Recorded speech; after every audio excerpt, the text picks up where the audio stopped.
Are you okay, Ollie?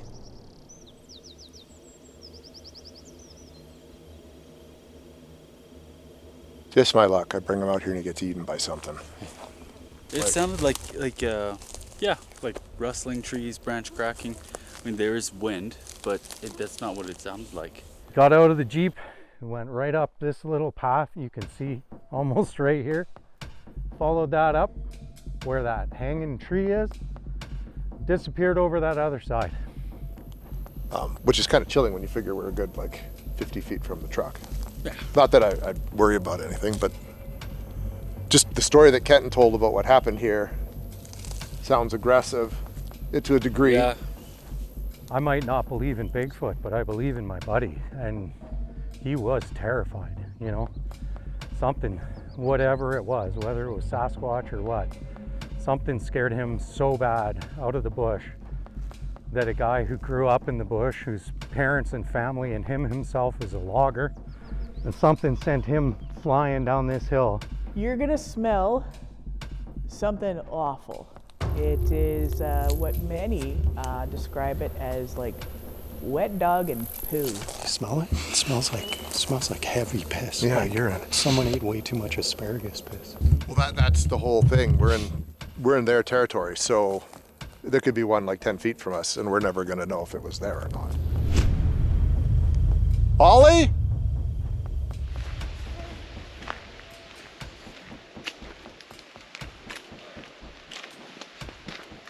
I think I'm gonna go up and see if I can find him. Yeah, it's probably a good idea. I'll come with you. I thought I heard something in there. Yeah, I heard something for sure. We got some movement in the woods that direction.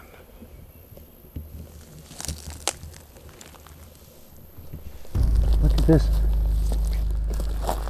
Does that not look like toe to you? That looks like toe to me.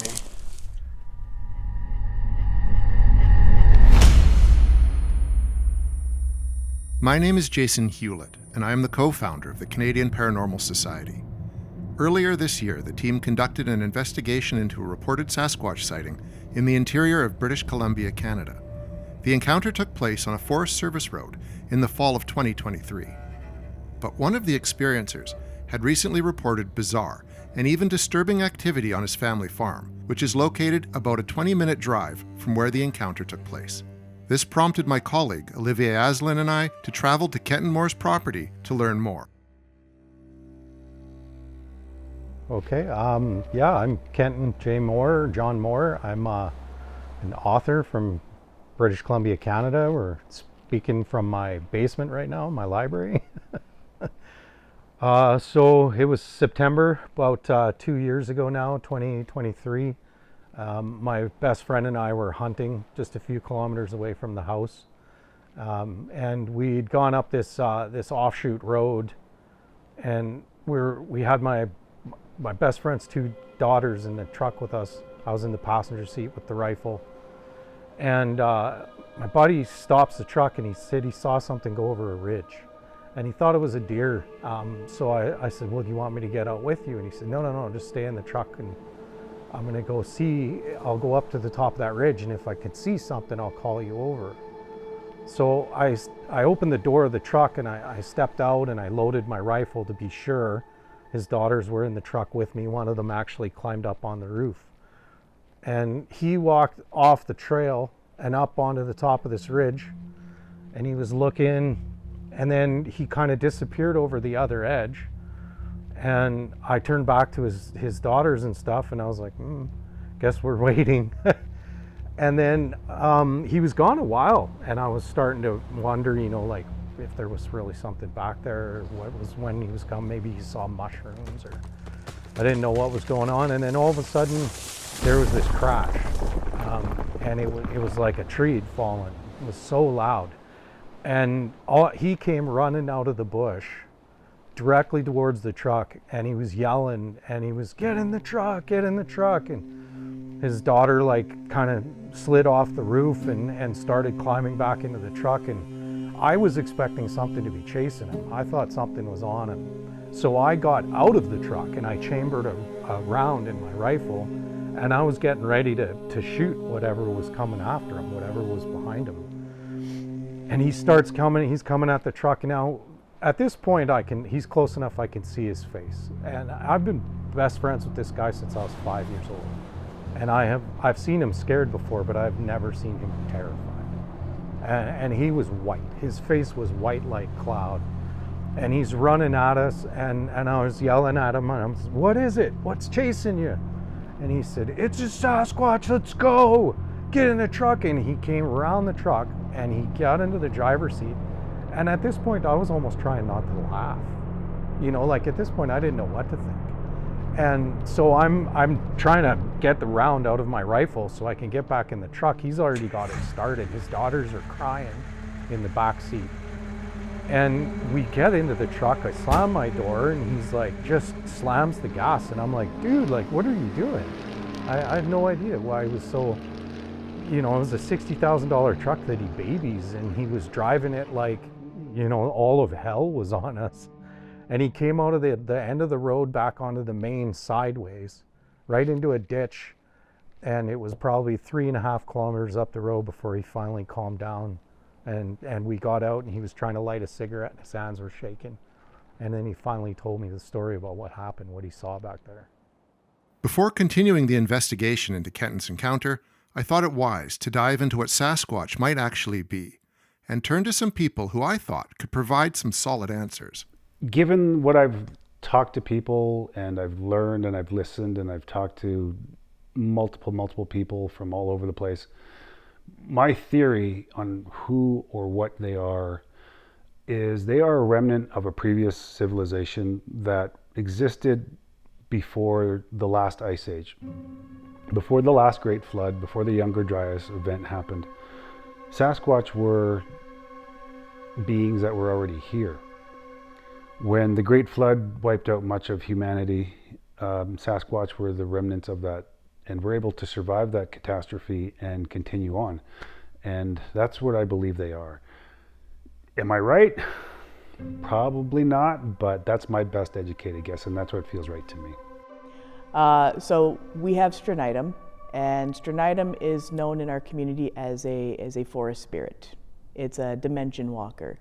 So it doesn't, it can walk in 2 different worlds, and it's only going to reveal itself to you if it wants to be seen. So in that sense, it's very similar to Nhahaitku. Nhahaitku, yes. Nhahaitku, yes, Ogopogo. Yes. Yeah, it's a spirit.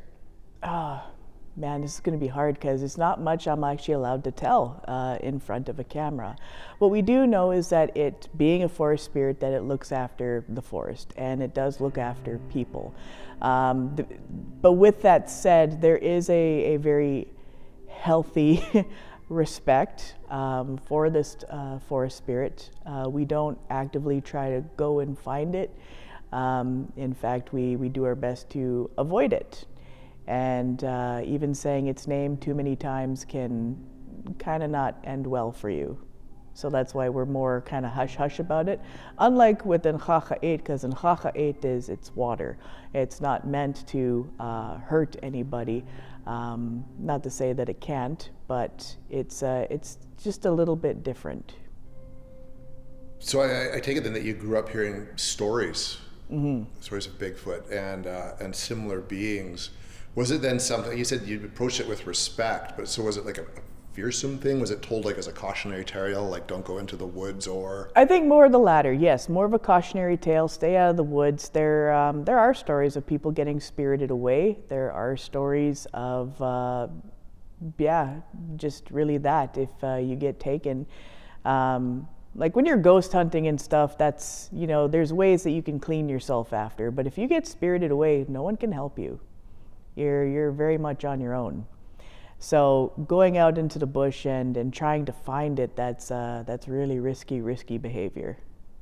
What were your thoughts on Sasquatch? Did you believe in Sasquatch before you had those first encounters? I was aware that people were, but I'd never seen one, so I was open-minded about it. I'd read the stories in the newspapers. I think I had seen one of John Green's books. In fact, I know I had because I had it at home. But no, I was open-minded. If you were to ask me what's changed in the past 20-odd years that I've been involved in this, I would say to you, nothing. The people who believe still believe, the people who don't believe still don't believe, and the people who can't make up their minds, well, they got other places to go, like the Woo and Dog Man and what have you. And that used to be offending once upon a time, that, you know, people couldn't treat this subject with a little bit of scientific endeavor. Instead, when they find a black hole, they fill it up with the first thing that comes into their head. So one thing I learned early from John Green, Chris Murphy, Thomas, was skepticism is the most important thing that an investigator, researcher, or anyone just interested in the subject, is the one blessing they should have, and cling on to it. There's nothing wrong with skepticism at all. And it doesn't mean, you know, of course I get hate mail, it doesn't mean you're a non-believer. And everybody who says Sasquatch exists, you're putting them down. You're not. You're just living to your own set of standards, and you apply it to what you come across. Like 95% of what's on the internet is BS. And people have to admit it, no matter what stripe they are. Sasquatch is never going to be found on the internet. And I doubt if it's going to be found by researchers or investigators. I think that it's going to be found by somebody who's out in the woods, with Sasquatch being the last thing on their mind. And they're going to come across something really intriguing. And there's a lot of people who believe that the mystery, if it's going to be solved, it's going to be solved by somebody who's out in the woods, who never heard of Sasquatch probably, and they're going to come across this amazing piece of evidence, and they're going to reveal it to the world. And there goes another great mystery of our time. I was a strange kid growing up. You know, and I remember one day my parents brought home a Reader's Digest hardcover book for me and my sister, for education purposes. And in this book there was chapters on this, on that, tornadoes, volcanoes, everything you can mention. And of course I had a big section on the age of the dinosaurs with the beautiful colored paintings that they now know were wrong, T-Rex standing straight up, dragging his tail on the ground, things like that. And right in the middle of that dinosaur section, there was a little 2-page article with the usual 3 black and white photos called The Thing in Loch Ness. I don't know, it was like a switch went off in my head. I wanted to know everything I could about it. So I started pestering my parents, and they eventually just gave me a library card and said, okay, kid, go to it. Because believe it or not, there was a time when you wanted to learn something, you had to read books. And it wasn't too long after that, one night, when I should have been in bed on a school night, I came down, went in the living room thinking my father's going to give me the usual blast. What are you doing up here, boy? You're supposed to be at school now, get back up there. But instead, he said, the lad is interested in this kind of thing. Maybe we ought to let him watch it. My mother said something to the effects of, oh, no, he can't watch this. He'll have bad dreams. And what they were watching was that old Hammer horror film starring Peter Cushing, The Abominable Snowman of the Himalayas. And of course, I knew at a very, very young age I was never, ever going to move to Scotland. So I started looking for more information on things on the Loch Ness Monster. I found this articles and books on this thing in Western Canada called the Sasquatch. In the United States, they called it Bigfoot. And that's how it all began for me. I couldn't get it out of my head.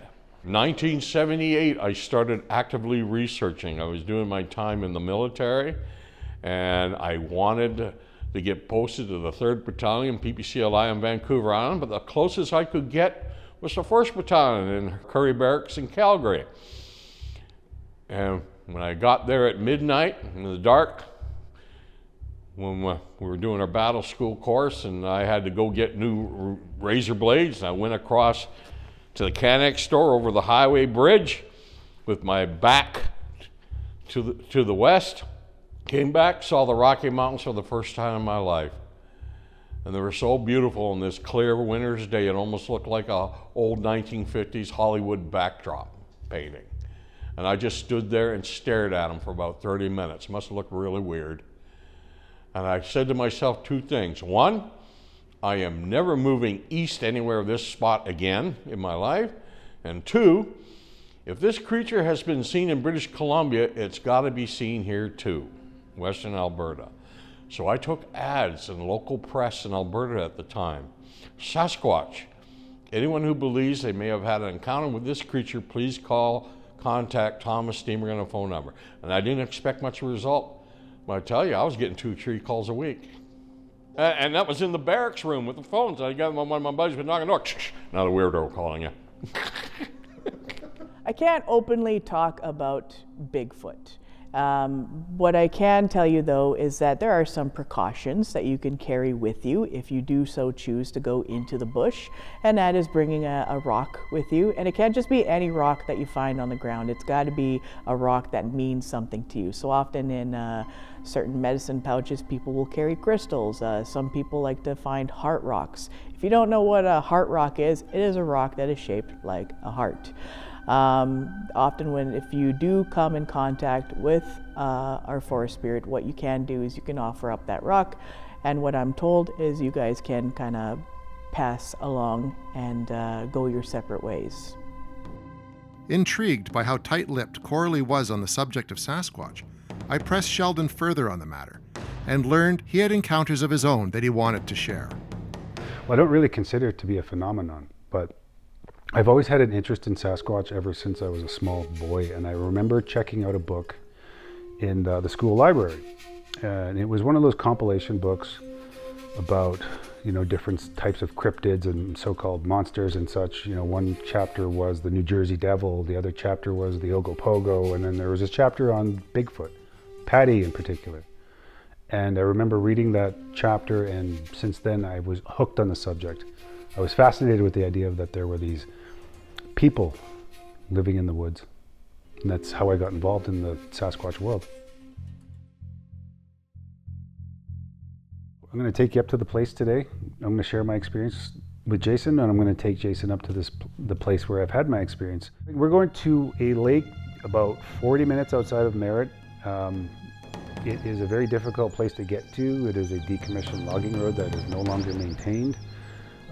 We should be able to get up there no problem, but it's a little out of the way to get there. Well, we came up here to this beautiful area on a whim, actually. My brother would just happen to be in town visiting and wanted to see what we did when we were out squatching. I remember I didn't even want to come up here. I didn't want to go. I wanted to stay home. And Corey kept harassing me, like, come on, I want to see, this is the only time I'm going to get the chance to check this out, and that sort of thing. And I was reluctant, but I messaged Dustin. So Ariel came, and we headed up in your truck. Yeah. There was nobody up here. No. Which was fine. And I was scanning the tree lines, so, like, you can see what we're looking at here with my flashlight. And I scanned over in that general direction and caught a glimpse of something. Mm-hmm. And zoomed in, I just remember seeing this black inky thing standing there, and kind of told everybody else, like, hey, look at that. And that's when Corey started freaking out. Yeah. And yeah, he was like really rocking the truck back and forth, and it's like, and he started like, what the is that? Yeah. Like, what are you looking at? Tell me what it is. And then that sort of thing. And then the 3 seconds or whatever it took for me to turn to him and tell him to shut up and relax, look back and it was gone. Mm-hmm. Now what do we do? Like, do we go over there? Do we leave? Like, what do we do now? And we ended up just leaving. And we kind of didn't really say much about it. I don't know why, but my friend Dustin went back the next day to measure where it was. No, I came back with my side-by-side, and my mom tagged along for the ride.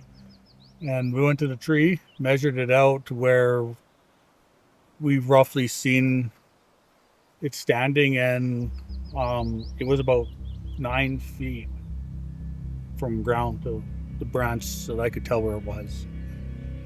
This won't make sense, but you could see the power in the hand just by it it holding its hand out like that. And that's that's the thing that stands out most to me. That, and it was very, very black. We could see the eye, could see his head turning. I could see the dome, I could see his shoulders on the other side of the tree going down his back, and I could see that. Yeah. And I still had a very hard time believing what I was seeing. And it was very, very dry at that time, so there was no footprints. The ground was very hard, so there was no footprints or anything like that left behind. But that was my experience, and that was the one that really changed my whole outlook on everything. And ever since then, I just kind of wanted to know more, and I wanted to learn more. So that 10 seconds, however long it lasted, really kind of changed me forever. While driving to the location, Sheldon shared an encounter he and Dustin had near the community of Headley in the southern part of British Columbia, an area known for its Sasquatch sightings. I asked them to share the story with me, and they were willing to oblige. The sun started going down past the mountain, got behind the mountain, and so it started getting dark. And I remember, okay, well, we walked all this way, we've driven all this way, I'm going to do some tree knocks. Yeah. So I walked about 20 feet away from Dustin to a tree. I found a branch that was suitable for tree knocking, and I remember banging like 3 times or whatever, and I'm standing there waiting to hear anything in return, and I'm not getting anything. And I look behind me and I see Dust kind of like doing one of these. And I'm like, relax, calm down. So I did it again, a couple more tree knocks, and I'm standing there listening, and I look back, and Dusty's like got this look on his face, and he's doing like kind of like an angry, like, get over here type of thing. So I'm like, all right, let's just get out of here, is what my thought was. Let's just go home. And so I'll come back and talk to Dust. I'm like, what? He's like, you not hear that? I'm like, no, what? And the second I said that, that's when I heard the breathing. Like, it was like, and I'm like, oh. So, okay, it's time to go. So we started walking, and I remember you had a gun. Yeah, you had your gun my rifle shouldered. And we're walking back down, and I remember as we're walking, it was behind us and to our right. And we could hear it parallel walking with us. It was like a foot behind us, so we could hear our steps, and then we could hear its step. Yeah, and it was definitely footsteps, because I know what footsteps sound like, and that was, and you could also hear the, and I remember hearing in my head, you're not supposed to be here. You have to leave. You're not supposed to be here. And I remember it wasn't my voice. I don't know if I was crazy or what I was doing, or I was making it up in my own mind, but I remember it was just this old sounding, deep voice. And I remember, and then as soon as that happened, I just had this instant fear just completely overtake my whole body. It was like from the top of my head down to the tips of my toes and fingertips, that it was just complete fear. I started shaking, I started sweating, I was drenched in sweat. And I remember you were trying to make small talk to try to keep the situation as normal as possible. Try to keep you from running. Yeah. Well, because we remembered that when you run, you become prey. Yeah. And good thing we kept that in mind. But I remember we're walking, and I also, short distance after that, I remember hearing like, don't look back, like in that same old voice, like, don't look back. You won't like what you see. Just don't look back. So I kept my vision forward. I tried about 3 times to turn and look behind me, and it felt like something was pushing me to not look back. It wasn't allowing me. It just was constantly stopping me. So I was like, okay, we have to get out of here. This thing does not want us here. We could both hear it. And we were trying to talk. You were getting mad at me. Well, I was panicking at that point. I really thought we were going to die. Like that was a thought going through my head. Is like, this is it. This is game over. Like, we're done. Whatever that is coming for us. Because you could hear it parallel walking with us as we're walking. And I remember as we got to that switchback where that boulder was, and we switched sides. It switched sides. Yeah. It crossed that road and started walking in the tree line that was on this side now. And I remember you grabbed your keys And we could see the truck. It was way off in the distance, and you were trying to hit the button to unlock it. And we still were too far away, and I was just like, oh, please, let the lights turn on, please, please, please, please. And we finally got to a distance enough where you unlock the truck. Yeah. And I remember thinking, oh, thank God. And I remember saying, we're sorry, we're leaving, we're not coming back. And we get to the truck, and is that when you noticed that the straps were all loose? No, we just got in, turned the truck on, turned and got the heck out of there. We Yeah. got back to near the highway, and that's when you went, grabbed the gate, opened the gate up. I went and checked the straps on the truck, and they were all loose, like someone had grabbed them and yanked them down, and I had cinched them tight. Yeah.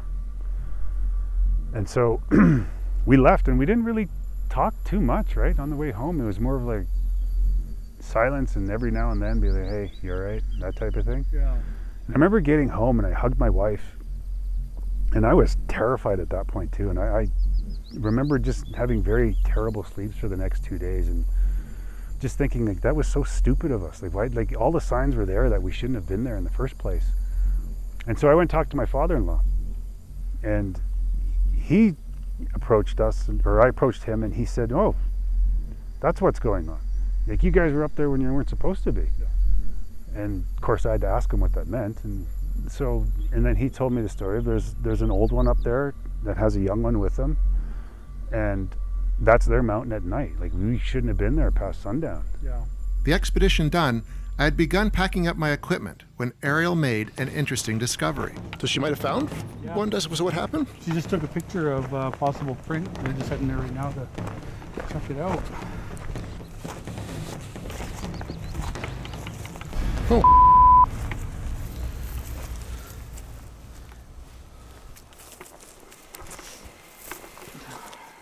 So what, you were just looking around? Yeah. Like, what happened? Like, you were just exploring, or? Yeah, well, when we came in, I saw that body of water that was still over there. So I walked over there, and then I came right down, and I just came across this. And I just, like, the heel is what, like, where I think the heel is what really caught my eye.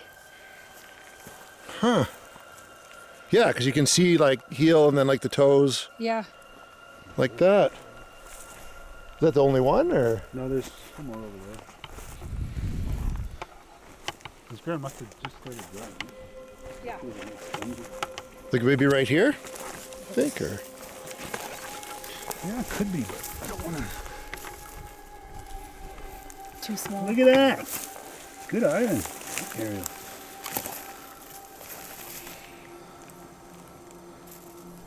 You can see the break. Yeah. Not wanting to take our find at face value, I decided to run a picture of the footprint by fellow researcher and filmmaker Alexander Petikoff of Bigfoot Beyond the Trail fame to get his thoughts on what we saw. So Alex, I'd sent you that print that we got up in the Nicola Valley.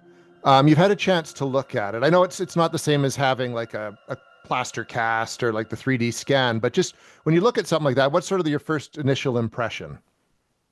So my initial impression, and I'm looking at a photo of it now, it's kind of hard to tell what it is exactly, and it's kind of what I call, I've heard Cliff Barrickman and other folks kind of call it like a blob track. So you have this blob squatch kind of thing, you get a photo of something and it's barely visible, and it could be really anything, right? It's hard to tell.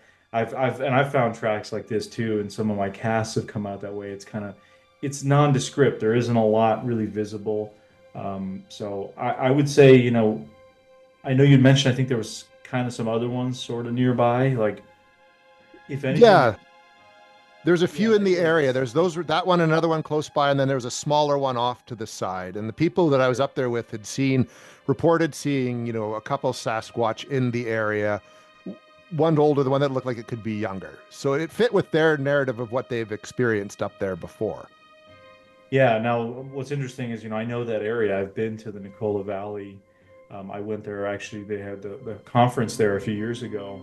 Actually, when I first met you, I think it was 2 years ago at this point, there was that conference there, and I got to meet a witness there, or a guy who had a track that he had found there in the Nicola Valley that I believe Thomas Steenburg had actually helped him cast and kind of verified through his own means that he believed it was legitimate, and I actually got to interview the gentleman. So, and I talked to other people there at the conference, I should say, as well, who mentioned there, that's a little bit of a different habitat than like the coastal mountain ranges and those temperate rainforests you guys have more on the west coast of British Columbia. This is kind of getting more into the interior, so it's a little drier, but there does still seem to be sightings in that area. And as far as I'm concerned, almost anywhere in BC, with mountains and some cover could be potential habitat. I mean, I always say British Columbia is like second to Alaska in terms of beauty and wild terrain in North America. Like they're neck and neck. But BC is just a little bit different than Alaska. And as an American, I have to put Alaska a little higher. But that whole area, Alaska, Yukon, BC. But I think, especially in terms of notoriety, Alaska and British Columbia are like two of the most well-known places in North America. So for this cast, again, I can't really say a lot much more than it's interesting, and I don't know the whole backstory. Like if there was activity, I mean, you'd said there's been obviously activity in that area, but it's. I don't think that's. I think a key too is that substrate is not ideal for tracks, right? This is it looks like a very grassy kind of plain area. Now, one thing is you could have maybe during rain. I'm sure this type of ground maybe gets a little bit mushy, kind of muddy, so you might be able to leave some impressions, but it's not like a clear patch of mud or sand, which would be really ideal for tracks. And in some ways, I mean, this is different type of terrain that I'm used to here, where I'm at in the northeast part of the U.S. We have a lot of leaf litter on the ground, and it's very poor for tracking.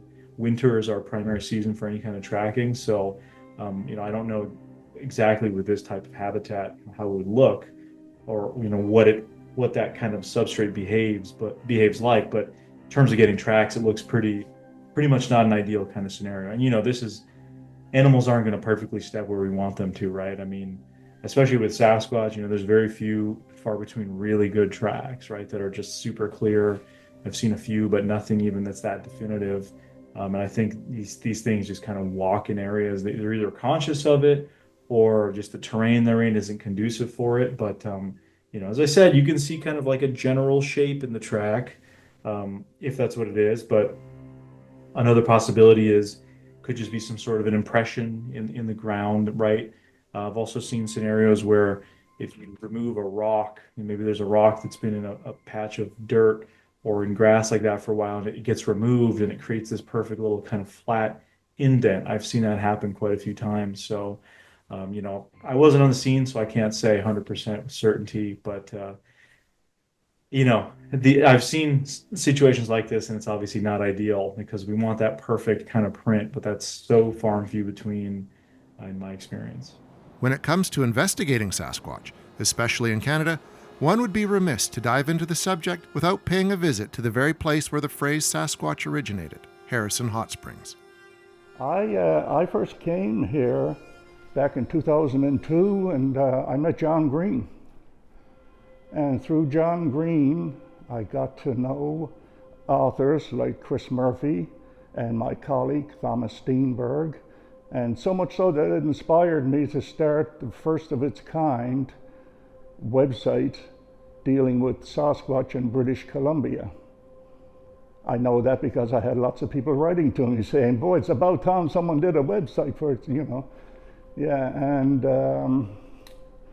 from there, that spurred me on to start up an investigation group called West Coast Sasquatch Research, which consisted of myself and Thomas and Ken Christian and Sebastian Wang. And that went on for about 5 years until life caught up with us and we went our separate ways. All of British Columbia is Sasquatch country in western Alberta, okay? From the Rocky Mountains to the west coast is all Sasquatch country. It's even possible it exists elsewhere in North America as well. But this area is really where it came from First Nation oral history and tradition to everyday society, and Sasquatch became a household word. Not only is Harrison Hot Springs where the Sasquatch legend was born, but it was also home to one of the key figures in early Sasquatch research, a former journalist and the community's one-time mayor, John Green. John Green is instrumental in forming what we think of today as Bigfoot studies. He's at the forefront of it. He was born in 1927. He grew up in Harrison Hot Springs, British Columbia. And he was fortunate to be raised in a family that was a family of some means. His father served in Canadian Parliament and was highly involved in that for many years. His mother as well was very distinguished. She was the first female graduate from the University of British Columbia to gain a master's in agricultural studies. So there was a premium placed on learning in the Green household, and young John followed in his family's footsteps in many respects. He went to the University of British Columbia. After that, he attended Columbia University in the States, and he graduated with a degree in journalism, which he immediately put to work in the States, in New York City, and then came back to Canada to explore journalism as a career. Ultimately, he came back home to Harrison Hot Springs, and in 1954 purchased the Agassiz Harrison Advance newspaper and started to operate it. And that really took him through most of his adult life. Ultimately, he sold the paper in 1972, and because, in part, at that point, the Sasquatch books that he began writing were breaking even at that point. So he was able to devote most of his time to that. At the same time, John Green was intimately involved in local politics. He actually was elected mayor of Harrison Hot Springs and is responsible in many respects for making it a tourist attraction, for getting people from all over, not only Canada, but really the world, to notice Harrison Hot Springs as a place to go. His work helped to create the beach that you find at the southern tip of the lake that provides such a beautiful vista there in the hot springs. And he worked very hard to make it an attractive area for visitors and for residents alike. Yeah, I thought John was a gentleman. He was truly a gentleman. He was soft-spoken, he was considerate, he was open, willing to listen to what you had to say and not poo-poo, brush it off, you know. That's the way they are. They come from that era, back in the 60s and such, when there was no such thing as email and all these pictures floating around on the internet. It was all, if you heard something by way of a newspaper or somebody in a magazine or something, you get an address on them and you write a letter to them asking for more information. And you might have to wait weeks to get a reply, or months. And that's what they had to put up with back then. And I don't know, I think it was probably a better deal back then, doing it that way, because it cut out a lot of the chaff, you know, a lot of the pretenders, a lot of the people don't want to go through that much trouble to waste your time. Like back then. Now you can waste someone's time by just clicking a button on your laptop. But no, he was a gentleman, a true gentleman. I surely miss him. And his wife, she was magnificent. And they treated investigators and researchers open arm, like you were almost a part of the family. You could go over there to talk to John for an hour and end up staying for lunch. And you know, and his wife June would have no problems with it whatsoever. And yeah, so he was quite a character. And there's one saving grace above all. These guys are sort of heroes in the Sasquatch community. John Green never saw a Sasquatch. Rennie the Hinden never saw a Sasquatch. And they devoted their lives to this 24/7 for years. So I don't feel too bad being in the company of people like that. The late John Green was a very good friend of mine. I first met him in 1979. I was coming through. I spent a week in the bush, and I just was going through town. I thought I'd give him a call, and he invited me over. And that's how I first met John. I met Renee. Oh, you didn't ask about Renee. But, okay, I met Renee. About a year later, he called me because he was in Western Alberta, and I went up to meet him at his campsite at Lake Louise Campground, and he had that big green Hornet camper truck. I recognized it right away. I could hear him tinkering inside. I knock, Mr. DeHinden and Thomas Steenburg here, and I hear a voice inside, "Oh, Cash!" And that was my beginning of my association with my late friend Rennie DeHinden. While in Harrison Hot Springs, Olivier and I visited the Sasquatch Museum, which is located in the community's information center, and we were given a grand tour by veteran researcher Thomas Steenburg. Newspaper articles explaining, going back to the history of this thing right from the beginning, you know, even how it all started, introducing BC's hairy giants. That's the very first. That was where the name Sasquatch came from, written by the late J.W. Burns on April Fool's Day, April 1st, 1929. And I guess you could tell Maclean's magazine didn't take the subject too seriously because they chose to publish it on April Fool's Day. And he took their word, the local Chehalis people here across the river, which they called Saskats, or Saskats. The best way to pronounce it is take the word basket, drop the B and add SAS to it. And he took their word and he misspelled and he mispronounced it and he called it Sasquatch, and it's been known as Sasquatch in Canada ever since. And our American friends, their name Bigfoot didn't come about until 30 years later in 1957 when all the footprints were found in Northern California when they were building the Bluff Creek Timber Access Road. A man by the name of Jerry Crew found these large footprints by his bulldozer, took it around for a while, contacted the late Bob Titmus, who I knew was a friend of mine, and Bob said, well, show this to Andrew Gonzoli, who was a reporter for the local press there in the Humboldt Times newspaper. They never heard of the Sasquatch in Canada. They didn't know what else to call it, so they called it Bigfoot. The Associated Press got hold of the story. The word big and foot was put together. Bigfoot was born. But basically, Sasquatch is the Canadian name and Bigfoot's the American name for the same thing. So that's where it all came from. All right? Written historical stuff, early written Sasquatch references, you know, Paul Kane, the explorer and the religious, I'm not sure if he was a reverend or considered a priest, but he told the stories of the Indians back in Washington. Theodore Roosevelt's story from the Wilderness Hunter, his book he wrote before he ever ran for president. He wrote a book called The Wilderness Hunter, which is basically stories of the American frontier. He met an old grizzled man named Bauman.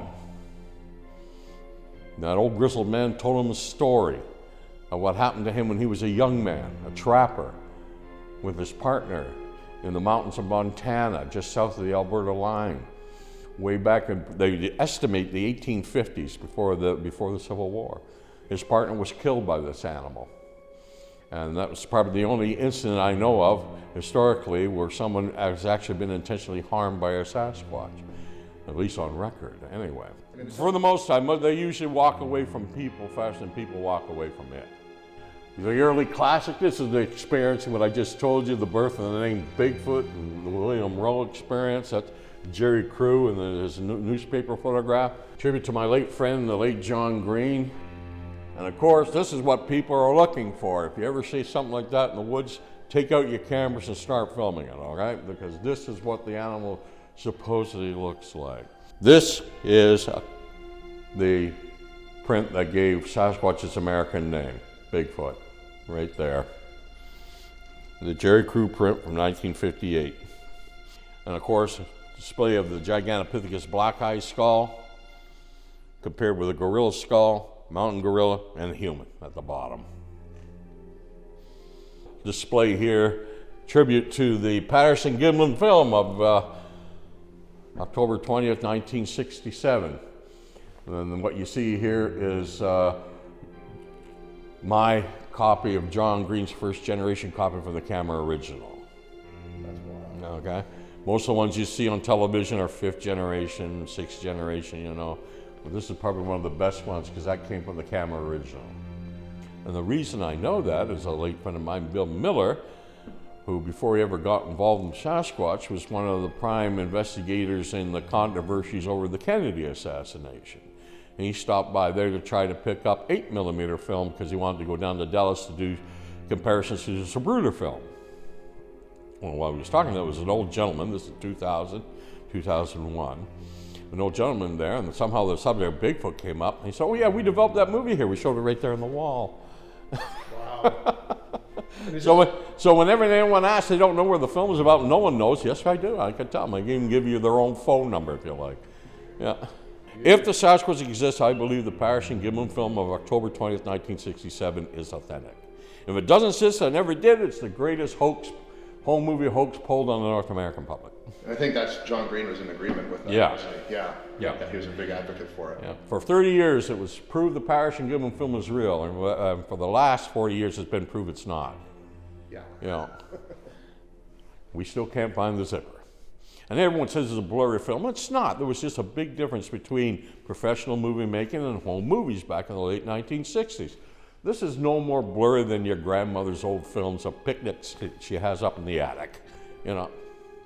The tour complete, Thomas agreed to take us to the location of one of the most well-known Sasquatch encounters, Ruby Creek. But it quickly became clear that Sasquatch encounters aren't rare in the Harrison Hot Springs area, and that Thomas Steenburg knows about them all. I've had many close calls. I've seen footprints on several occasions. I've interviewed hundreds of people. But a sighting of the creature itself, maybe. Once. In March of 2002, I was taking a friend of mine named John Miles. He was the caretaker in 20 Mile Bay back then, on the west side of the lake. And just as we were coming over the hill to head down to the entrance to the valley that goes into Mystery Valley, I looked up at the cut line with the high power line, tension lines go through, and I saw a figure walk from the center of that cut line to disappear in the trees on the right-hand side. I brought the Land Rover, which is what I drove back into a halt, grabbed the camera, got out to take a picture, but by the time I had the camera up, it was gone. All I did, I looked at John Miles, I said, "Did you see that?" And he said, "Yes, I did." What was it? I don't know. I've had one philosophy since I started research. Stick to the facts, never deviate from the facts. And the facts are, I saw a figure. The facts are, it was jet black in color, and the facts are, it appeared to be walking upright. The facts also are, it must have been close to a mile away, so I couldn't see detail. So I can't say with 100% certainty that wasn't some big odd-looking man way up there. But if it was a man, he was a huge one. As a matter of fact, the way I remembered it, I think if I went back to my vantage point today and took a 7-foot man and put him on the spot where I saw this thing, I would hardly see him at all. I mean, this thing seemed big even for a Sasquatch, at least the way I remember it. Here we are at Ruby Creek, about to hear about the famous Chapman property incident. Now, if you looked at John Green's photograph from 1957, the Chapman cabin was right next to that far right-hand tree, just behind where this leaf tree is growing now. That's grown up in the last 10 years as well. We know they're the same trees because they're both Siamese twin trees, one trunk and two stems coming up. They're rare enough on their own, let alone two of them together. So that's where the Chapman property was. Now, if it was a clear day, you'd be able to see the mountains in the background exactly lined up as they are in the John Green photograph from 1957. Jenny Chapman was in a little cabin here with her 3 children. Her husband George was working for the railway, okay, so he wasn't at home. They had 3 kids at the time. One of the kids came in and said, "Mommy, Mommy, there's a strange looking cow coming out of the trees, coming across the clearing." And she didn't see a cow, she saw a large 8 to 9 foot teak-colored, hair-covered creature with black skin on the face and hands, so she could see. She described it as teak color, almost like a color of a boat oar, coming toward. She covered the kids up, went out the back door, and went down along the river. Of course, the dike was not here then, right along the trail that went straight through where the cemetery is today. This whole area was cemetery back in those days. And she made her way through the bushes to the track and running on the tracks, and that's where Lord Tippening saw him with his crew, watching her run towards him with her kids saying, "Help, help, the Sasquatch is after me." So after she went and left them with her kids to go to her father-in-law's, he came down, they never saw the creature, but they saw his tracks going through the potato patch and everything. And some of the potatoes had been crushed in the ground by the time. And it looked like it had actually gone into the house because one of the doors was sort of like hanging on a hedge. There was hair hanging off the door frame. The lean-to next to the house something had pulled a barrel of salted salmon, ripped the top off, and they think it tried to sample the salted salmon, didn't like it, and it spilt the contents out all over the place.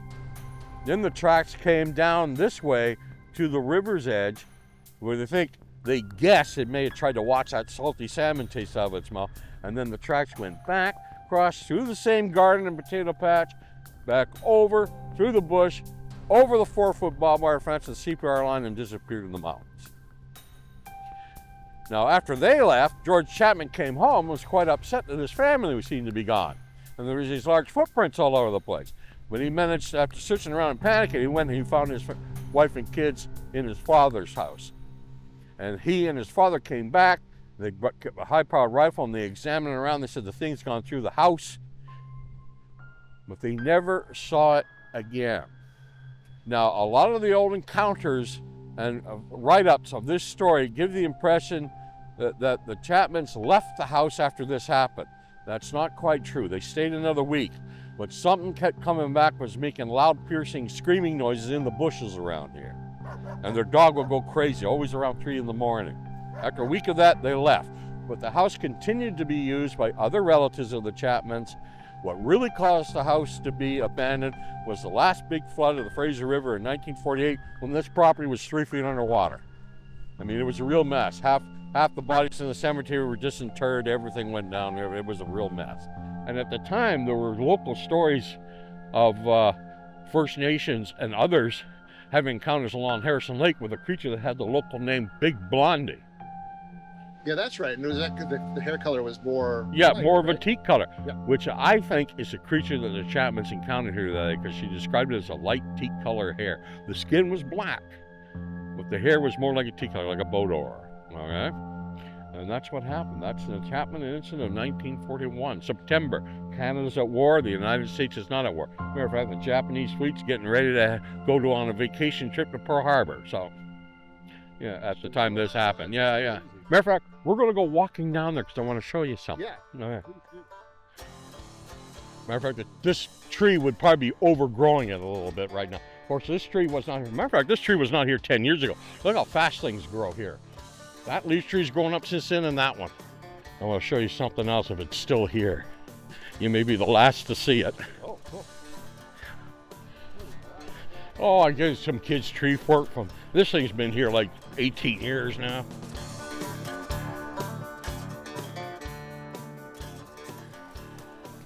It's still here, but it's starting to bend a little bit.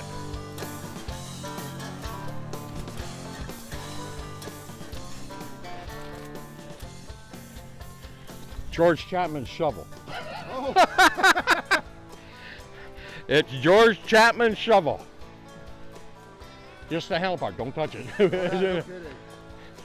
It's like I said, it's Siamese twin trees, one trunk and 2 stems going up. Yep.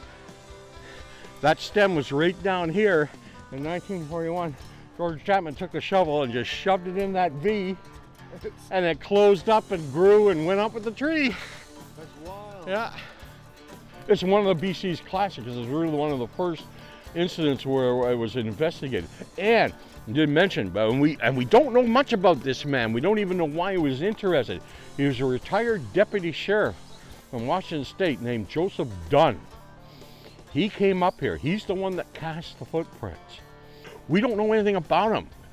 Why he was interested in this subject, I got a whole bunch of his letters I could show you later if we go back to I brought the file on his letters when he was debating with a professor at Washington State University about the Sasquatch and what it is and does it exist and stuff like that. 1941, that means he predates Rennie DeHint and John Green and everybody else.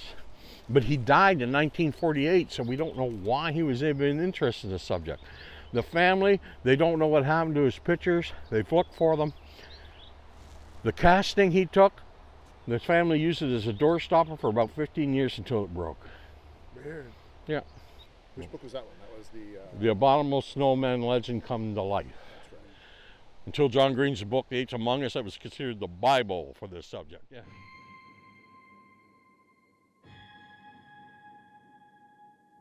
Since we had both Thomas and Brad Trent at our disposal, we decided to venture into the mountains in an effort to find where Brad had his experience and hear about his encounter in the spot where it happened. a year later, I was in the same valley, about kilometer 6, driving in an old pickup truck with a bench seat. And I noticed on the passenger side, down the hill below me, what I thought was a black bear on the creek bank. Stop in here, it looks like. It's a small tree, eh? I was gonna say, like, just to be able to, after all this time, right? It had been logged from the road down to the creek and up the other side. Yeah. And of course, that's almost 50 years ago now. So, Yeah. Wouldn't be able to tell today. yeah. I don't know if we should walk back a bit to I'll see if I can find the exact spot there. Yeah. I'll just shut the car off. Sure. I stopped the truck, slid across the seat to have a look. You can hear the creek down there, and you can catch glimpses of it from here. Yeah. But at the time, I had a clear view all the way down, and there was a gravel bar on the far side of the creek. And as I was driving this way, I spotted it from the driver's side, slid across the seat of the truck to look down. It stood up and walked up that hillside. Probably would have taken me 10 minutes to clamber up that hill over logs and brush and so on. It walked up there in about a minute and a half. You know, it was obvious what it was. It was not a bear. Even from that distance, it was obvious. It was Oh, obvious. yeah. Yeah. I could see it from about the hips up. It was not a bear. It had broad shoulders and a head that kind of sloped into the shoulders like that. It was 150, 200 yards away. So it wasn't frightening, it was just oh my gosh, they really exist. By the way, it was a nice sunny summer day and mid-afternoon, so the sun was shining that way. Yeah. So you almost see like the sun reflect off the coat. Yeah. Yeah. And that was my actual sighting. Well, this is like when you're up here, like in my mind, there's no doubt a person will have an encounter. Like just look at the forest, look how far up we are, look how few people come up this way. You know what I mean? Like if something exists like Sasquatch, it's going to exist up here. Yeah. Which is kind of ties in with my skepticism. Spending so much time in the interior, but our forest is very different. You can see. Oh, I know. Quite, I love it. Quite a there. ways around. Yeah. So you come up here, you could be 20 feet off behind me. 10 feet off, and you wouldn't see it. didn't see it. 4 or 5 years ago, one of our other friends, Jason Kane, was camped up here. He'd come up on Friday night, set up camp, and I was coming up to meet him on Saturday. And I pulled into camp, and he showed me the film he'd shot the night before of a cougar that walked up to within 50 feet of him. And he first of all hollered at it, and no reaction. So he picked up his shotgun and just fired a shot in the air, and it just ambled off into the timber. Not worried. Yeah. Yeah, not running scared. Yeah. And the sighting that my son had was at Dixon Lake, which is about another 15 kilometers up from here. And there was a wide spot like we pulled off at Ruby Creek there, where you stopped your truck. There was a spot like that we were going to set up camp. And that's when my son was looking up the hillside and saw this figure. And I'm with my younger son getting stuff out of the back of the truck to set up camp. And he's hollering away, not paying any attention. And when I stepped around the back of the truck and looked up, that's when I just saw the flash of black disappear. But he said, "Dad, it walked right across the tree line there before it walked in." Wow. So, yeah. Yeah. So to have like 3 experiences like that in the same area. Yeah, in about a 3-year period. And Thomas knows of a couple of other sightings that happened around that time. And that's it. Nobody's seen anything in here since. Do you think, like they were talking before, is it like maybe there's just less of them now, or do you think it could be that they move? Maybe they move around. I think that our pressure, the logging, the camping, the 4-wheel drive, the motorbikes, everything, is just pushing them further back. That's why the more we encroach on their territory, the more they move. Yeah. They move away, like as with any other animal. Yeah. I think they've learned since Europeans showed up here on North America that we're bad news. Yeah. Yeah, I don't doubt it. In more ways than one. Yeah. You know, disease, firearms, you name it. Yeah. You know. Yeah, we're poison to the land. We don't respect nature. Yeah. Yeah, we want to conquer it, and you can't conquer nature. Nope. Right? So Sasquatch doesn't want anything to do with us. Yeah. Yeah. And unlike bears, they don't wander into towns and things like that. Yeah. You know? They're just wise enough to stay away. Yep. Our trip to Harrison Hot Springs came to an end, and the team and I were left with not only a better understanding of the Sasquatch legend, but also a newfound respect for what the creature might be. Although I'd never want to rule out the spiritual significance of Sasquatch, the possibility that such a being could physically exist seems even more cemented in my mind after spending time in the dense coastal forests of the Harrison area. Which begs the question, how would one know if such a creature was nearby? You're gonna smell something awful. It is what many describe it as like wet dog and poo. It's a very, very pungent, very stinky stink. And that is kind of the common thing that when we're talking with other nation people, they say the same thing, like you will smell something absolutely disgusting. Our exploration of the Sasquatch legend complete, at least for now, it was time to resume our investigation into Kenton's encounter. You know, I just gotta say, I'm curious. My curiosity's stoked now, and you know, I've been hearing so many more stories that they're very similar to my own. I've met so many people that are true believers, and it's starting to get to a point where, you know, I believe there's something out there. We might not know what it is, but it's there. It's all over out here. And where Al found the dead chickens was just right inside there. You can actually see there's a pit there, and it's just full of feathers in there too. So the chickens actually was just a couple nights ago.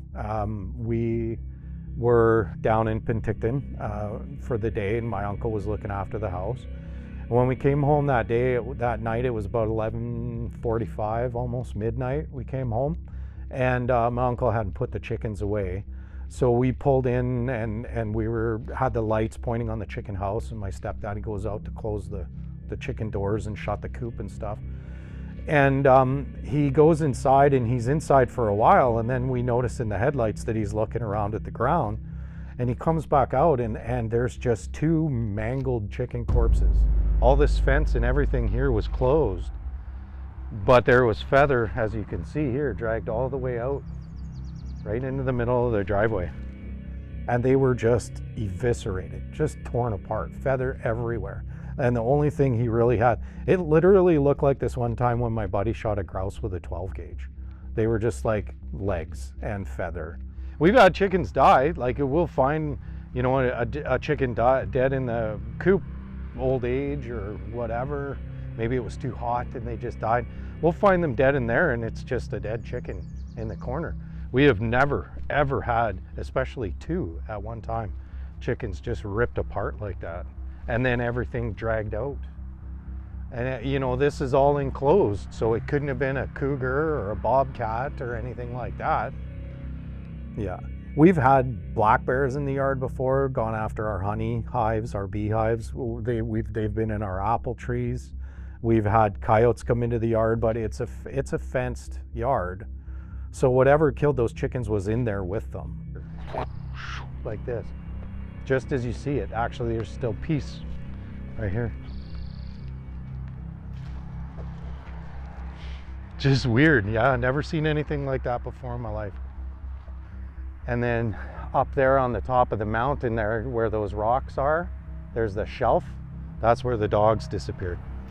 So the one with the dogs, it's no secret that when we let our dogs out at night, sometimes they'll go out for a late night pee or, you know, bathroom run. And usually they hang around the house and they bark at the shadows, you know. Every once in a while my bigger dog might chase a coyote out of the hill. But they never usually go squarely inside the house after dark. But the other day they did. They were just going nuts. It was like somebody had knocked on the door almost. They were just inside this door here, which is my parents' bedroom. They were just inside that door, and they were losing it, like someone was here, you know? So my parents opened the door, and the two dogs came straight out here, across the porch, and then just went right directly up here, right up over them rocks up there at the top. They just straight in a line and over the rocks. And nobody could see anything that they were chasing, but there was something that they were after, and they were just moving faster than I've ever seen them move before.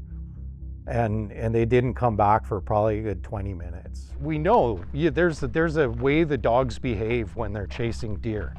There's a way the dogs behave when they're chasing coyotes. The only time I've ever seen Duke afraid was the one time he was chasing a bear, but even then, as soon as he got it up a tree, he was all ears straight up, tail wagging, you know, thought it was funny. But scared? No. So our little dog came back first. She didn't seem much more than out of breath. But my bigger dog, Duke, when he came back, he was shaking. Like, he was shaking, which, you know, could have been the effort of running straight up a hill and then coming back down. But his ears were down, which usually, you know, he's not cropped, but his ears are up all the time. When his ears are down, it's usually because he's upset or afraid. See down here on the bottom, that's my bedroom window. I face this way. All these bushes here are lilac flowers, so usually that's all I smell. I just open my window and I smell lilac flowers. But every once in a while over the last couple months, I've had to close my window because something out here stunk so bad. And I thought, oh, maybe it's a rat or maybe it's a skunk. It was just this horrid stink. And I've been actually closing my window at night, which I usually never do, even in the winter, you know? So, you know, I don't know, but that night, I didn't smell anything that night. Just all that weird happened, and then 3 days, chickens, yeah. How does that make you feel, having two things like this go on so close together? Oh, it makes me sleep a bit closer to my guns. Why is it? So we've heard Kenton's stories. It's pretty interesting, pretty compelling stuff. We're going to head up into the location where him and his friend and those girls had the sighting. So looking forward to that. Conduct a little bit of a nighttime investigation. Hopefully come across something, approaching it both from a zoological and possibly paranormal point of view. But we'll find out once we get up there. But I'm really looking forward to this. What a great place to live, man. Like, yeah. Kenton's a lucky guy to live here, that's for sure. What do we got? This is it, boys. This is it. We came flying out of here so fast, he damn near launched his truck here. And he came out here and then went sideways, see over there in the ditch? Yeah. And he went in right over there in that ditch, and then he drove through that ditch and then up the road for 3 kilometers before he calmed down. Wow. So how far up this way do we go, Kenton? Probably about 2 clicks. Okay. Maybe, not even. Not even? Yeah. We might as well go up. Oh, yeah. Yeah. Yeah, I'll take you right to it. Oh, yeah, no, that's perfect. You gonna follow? Yeah, I'll follow. Okay. I just wanted to tell you that's where it was, right? Yeah. No, that's awesome. See what I mean about, like, he was not treating his truck nice. No. Huh.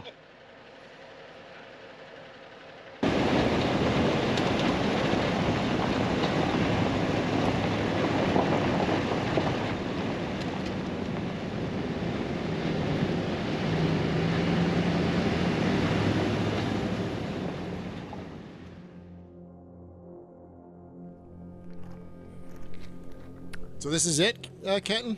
Yeah, this is it. This is where it happened. We were coming down the hill this way, and I was in the passenger side of that Jeep. How do you feel being back here, like where it all happened for the first time? To be honest, I'm a little nervous, But I'm also kind of fascinated now because I've never actually seen this scenario from his point of view. I just saw it from my point of view down there in the truck, you know, and for me, I might not believe in Bigfoot, but I believe in my buddy, and he was terrified, you know. Something, whatever it was, whether it was Sasquatch or what, something scared him so bad out of the bush that a guy who grew up in the bush, whose parents and family and him himself is a logger, you know, they're all bush people, and something sent him flying down this hill at dangerous speeds, you know, only to drive at even more dangerous speeds out of this bush and never come back. And like I said, the story he told me once I finally got him to calm down was, you know, if I was to say, he was over here looking, heard a snap, came up over, probably would have come down to maybe about here because he saw the, knowing him, saw that clearing. He was probably right here waiting. Didn't hear nothing. So he turned around to come back to the truck, and that's when he saw the print, which would have been somewhere where we're standing. So he bends down and he goes to take this picture. You know, you take a picture and then all of a sudden some giant piece of wood lands somewhere near him. And you run like hell. And you run like hell. There's where we are, and there's where I live. Straight line. Right? Yep. Straight line. Not very far away. Oh, yeah. And then you think like all the other wilderness back here. I just want to take a few steps, just see kind of what's on the other side of this hump.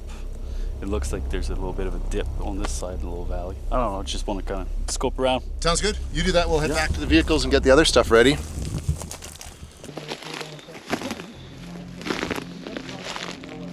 Yeah. Should we leave him up here by himself? Yeah, he should be fine. If he comes running out, we know what it is.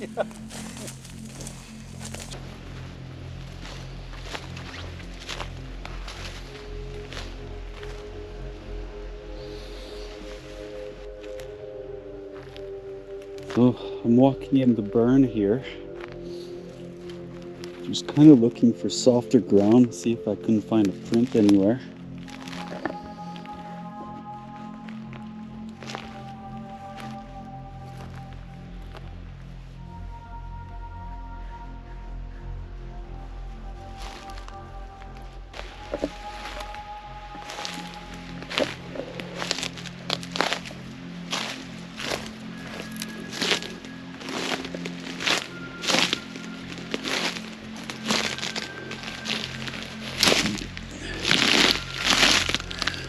Something went down here. I'm really curious to see when Ollie comes back where I can see him. Yeah, as he comes over the ridge, right? Yeah, because like I said, I heard him coming. Like my buddy, I heard him coming before I saw him. Like if you were to jump up here, and down here, I'm gonna have to report back to the guys.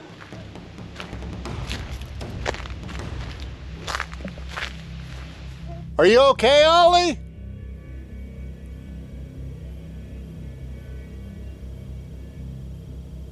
Just my luck. I bring him out here and he gets eaten by something.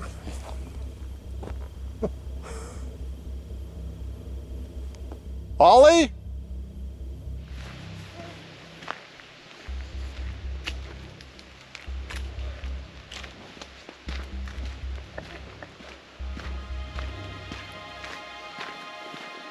I think I'm gonna go up and see if I can find him. Yeah, it's probably a good idea. I'll come with you.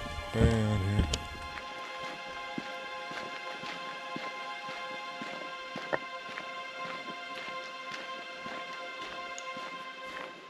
Oh, there he is. We were just hollering at you. Oh, We gotta come find you. I couldn't hear anything. I found something cool though. What'd you find? So I followed kind of a little opening and And then I went into the clearing. I was looking in the berm to see if there would be like any prints or tracks or anything like that. Nothing in the open, but just a little bit up here, it looks like there's like something that jumped from the top of the bank and landed at the bottom of the bank. Like an imprint? Yeah, actually. Seriously? Yeah, I'll get you guys to have a look at it. Yeah. I think it's cool. Right here. Oh yeah. Holy. And it's like it's big, right? Yeah, like that's it's much wider than a human foot. And the spacing, a bear is much wider on his feet. Yeah. So and you got these, looks like something climbed up, like right, there. And you can see if you would step on the top of the bank, it would have eroded, which you can see the bank is pushed further back there. Yeah, where something... So something was on the edge there. Do you know what this looks like to me? Like something squatting down? Oh, like that? Right? Yeah, that's what I was thinking. So if you had came to the top of the bank here. That's pretty cool, man. Did you hear that? No, I didn't.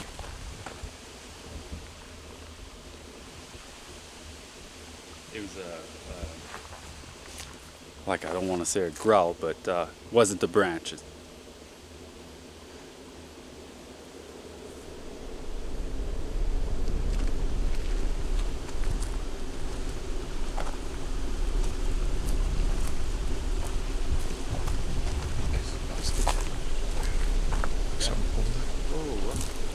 Yeah. It was just snapped off the tree.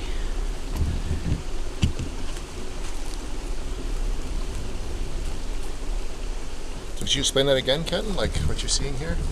Well, I was just walking along here and I saw these here, but then I also saw these indentations here that go down the bank. They look like deep prints, and they're step ladder if you look under those branches too. There's here, there on the bank, and there's these busted trees. We drove a short distance up the road to a clearing, hiked in, and I found a stick and performed some wood knocks, which didn't yield any responses. When the mosquitoes became too much, we decided to seek shelter in the vehicles until nightfall. Dude, this is the shakiest footage I've ever filmed. That's because you're trying to fight mosquitoes the whole time. I am getting violated. As the sun set, we returned to the encounter site and prepared to do some wood knocks, call blasting, and other practices believed to either prompt a response from Sasquatch or even lure it to your location.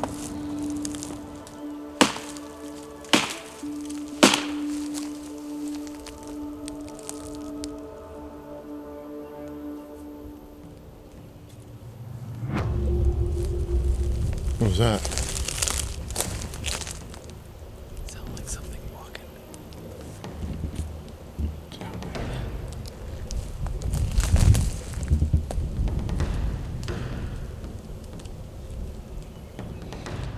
Oh, I heard something walking in the woods just off that way. Right after that last set of knocks.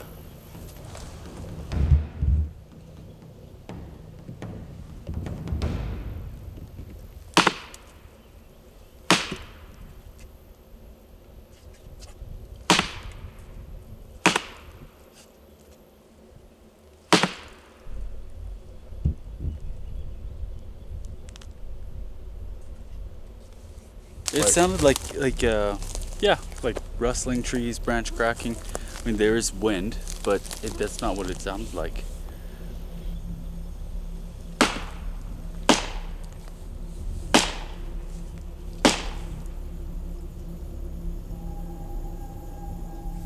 Whoop! Whoop!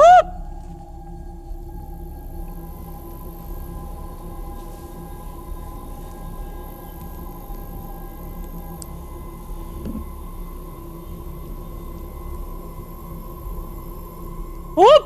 Whoop!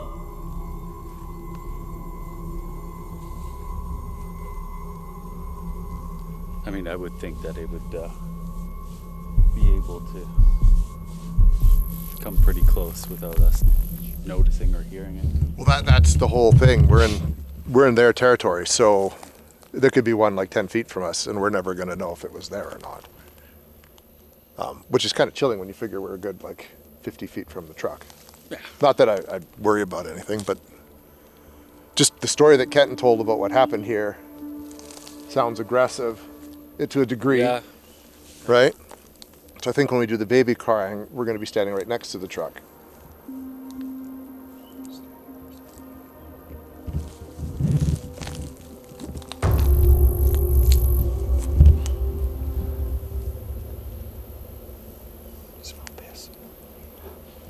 Yeah. Yeah, like thick piss. Smell it? Oh, that's a weird. Yeah. You smell it? It smells like heavy piss. Yeah, like urine. Someone ate way too much asparagus piss. I just got a whiff of it when the wind changed, and I was like, what was that? Same direction where we heard movement too. Movement earlier. Yeah. That's why I called you over. I was just wanting to make sure I'm not making feelings. And I can smell it, and I just had surgery on my nose. I have a terrible nose, Oh, really? but I could smell this. I Yeah. have a really good nose. It's just when the wind changed, I was like,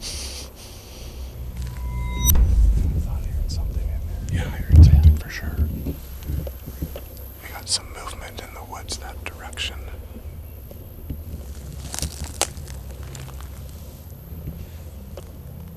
It's the wind changed back that way. Yeah, right.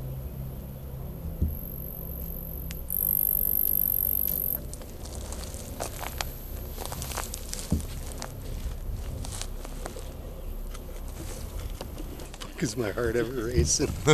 We were just talking, and I just happened to look over, and I just saw this thing. But I think it was just the leaves and trick of the light. We're at that time of the night where, you know, Yeah, we've been out for a while. It's dark. Like, we've had some things happen that are kind of exciting. So we're going to start playing tricks on us. Yeah. Like we'll start seeing squatches everywhere Yeah. if we're not careful. I don't know. Why don't we pack her in? yeah, I think so. I think we got more than enough I don't think to we'll corroborate get the an story. argument from Ollie.